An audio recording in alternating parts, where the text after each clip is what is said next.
Hi, this is video 2 for the geology exam. The true or which one is false or why is this false? I chose to do the second question, which was Zonoliths brought up in a volcanic eruption are the best way to examine materials from deep inner of Earth, specifically the inner and outer core. That is false because the material brought up by a volcanic eruption is mostly from the mantle, so that's extremely far away from the inner and outer core.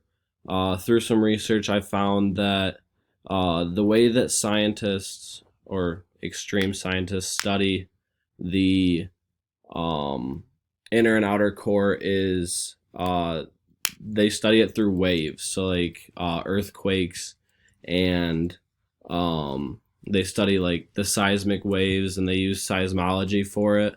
So they'll take um, different like seismology graphs and compare them to one another to see, like, because the waves go in all different directions, so like there's not like one place that there's earthquakes. It's not like it goes the exact same way every time, and because those waves come from so far down, there's always something that they can learn from them. So they take them and they'll put like two different graphs together, and they'll compare and contrast them and see like what they can find out and what they can't learn. And then when they get more, they'll just continue and continue to like put them together and compare until they know more about the Earth's core, which obviously you can't go down there, so nobody's ever really going to know what it's exactly like. But we definitely have a better idea now that we have more understanding of earthquakes than we did, say, 50 years ago.